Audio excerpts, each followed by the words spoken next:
She stood there calm but tired and said something you'll never hear from a court transcript. She said she was taken somewhere powerful men went and that the paperwork exists to show who opened the door. That line alone changes everything, a survivor asking us to look not at a single predator but at the paperwork that protected him. It's the files that make the story public, it's the files that might tell us who else was involved. She wasn't some random traveler. She was a young woman with a dream, told to trust a person who promised introductions and a shot at a career. The pitch was simple, a massage, a promise, a name drop. That promise "I can help you" was the bait, and it worked like a blueprint. Hello, my name is Shantae Davies, and I'm here before you today as a survivor of decades of pain, trauma, and betrayal at the hands of Ghislaine Maxwell and Jeffrey Epstein, and the people who enabled them, and a government that for far too long refused to help. In 2002, I was living in California, a young woman with high aspirations of becoming an actress. I was already beginning to make a name for myself in the industry. A person I trusted, someone I thought was a friend, invited me to meet a powerful woman who could help advance my career. That woman happened to be Ghislaine Maxwell. I was asked to give her a massage, though I had almost no experience, and when I did, she praised me and promised introductions to someone enormously powerful, someone who could change the course of my life, and that man was Jeffrey Epstein. At first, I was an excited young woman on top of the world. Epstein flew me to his private island. He listened to my dreams, promised to help, but his promises came with a catch. The abuse began. He told me to keep it secret. He manipulated me with quid pro quo I did not consent to, but I felt I had no one to turn to. He was too powerful. I was just one of the many young women trapped in his orbit. I was even taken on a trip to Africa with former President Bill Clinton and other notable figures. In those moments, I realized how powerless I was. If I spoke out, who would believe me? Who would protect me? Epstein himself was the most powerful leader of our country. Epstein surrounded himself, with the most powerful leaders of our country and the world. He abused not only me, but countless others, and everyone seemed to look away.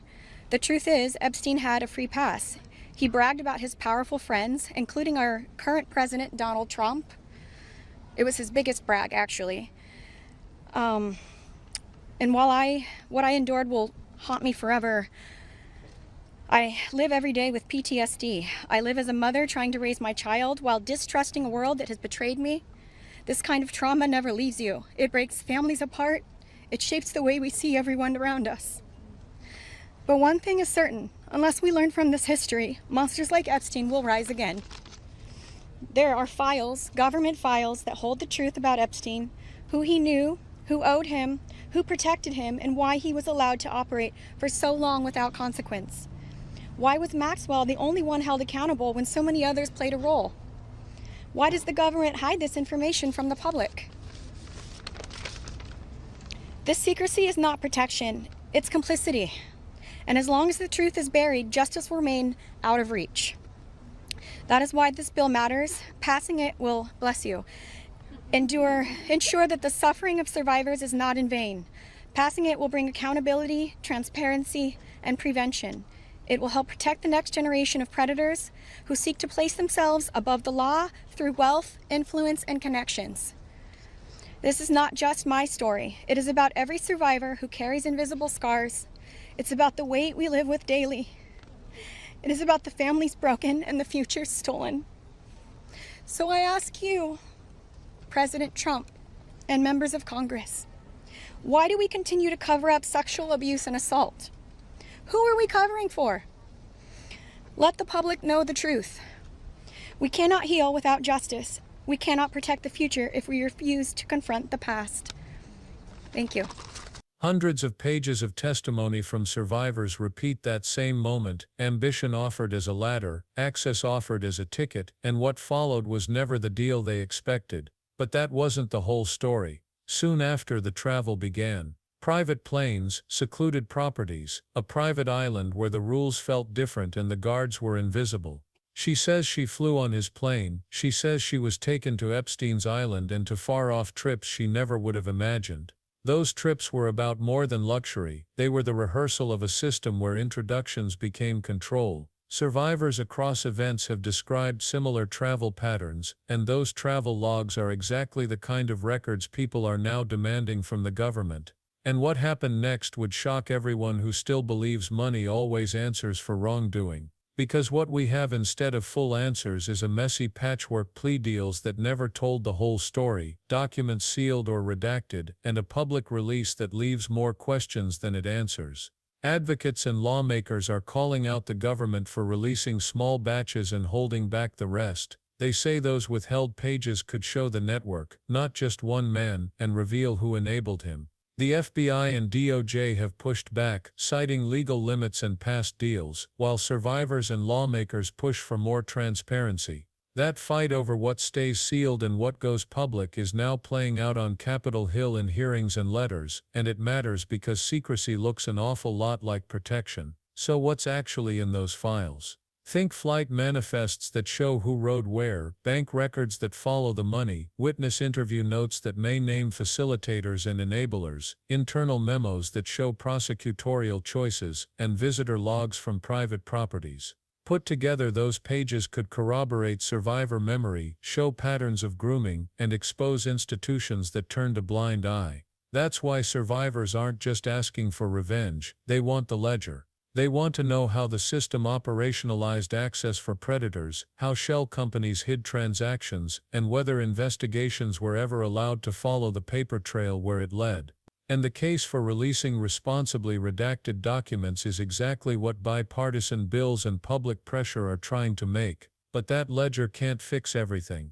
The system itself had cracks, witnesses silenced by time, memories blurred by trauma, evidence lost or changed by delays, and legal deals that kept victims in the dark. When cases take years to emerge, the memory fades, witnesses relocate, and prosecutors face a harder path to a jury's certainty.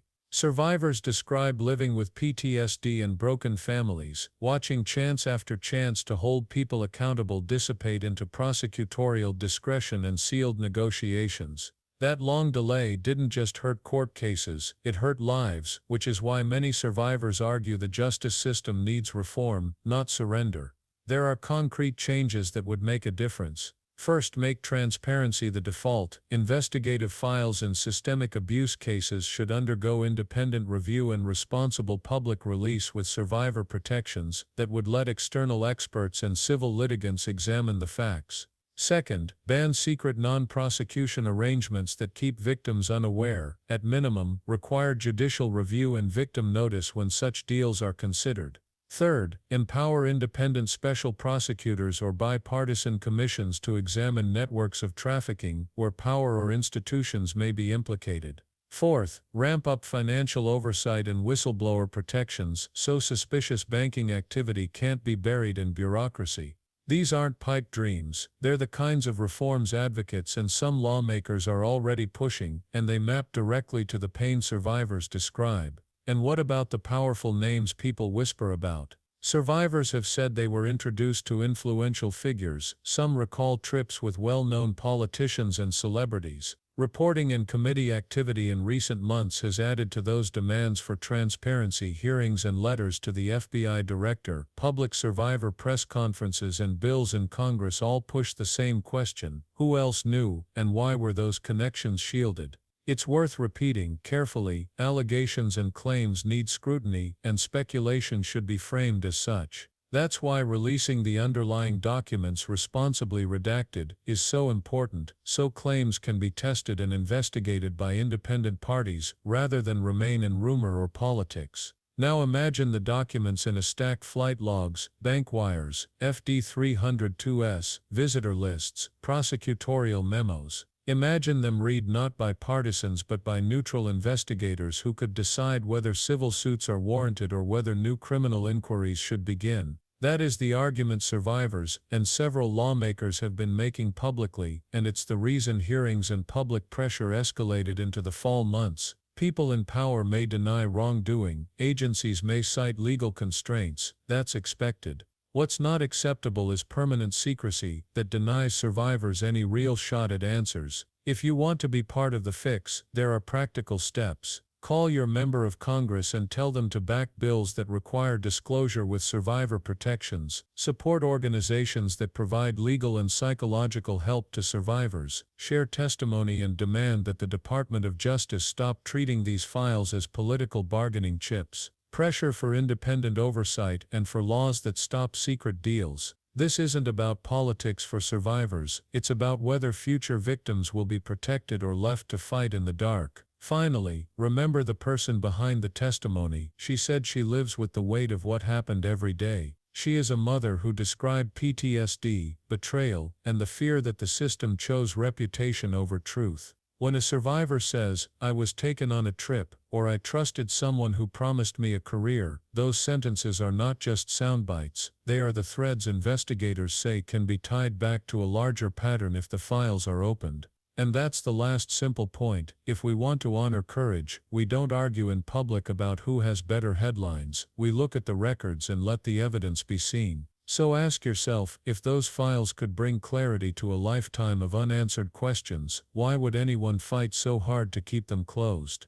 If transparency could prevent the next pattern of grooming, wouldn't that be worth the discomfort of facing uncomfortable names? The answer you choose matters, because while the headlines fade, the survivors don't. If you care, do one thing: share this testimony, call your rep, and insist that secrecy not be the last refuge for people with power. Because if we don't demand the files, we risk letting the same machinery of influence build again behind closed doors. Thank you for listening to her words. If this moved you even a little, leave a comment below with the one question you want answered from those files, and if you want more deep dives like this, hit subscribe. The fight for truth is only beginning, and it needs more witnesses in the light.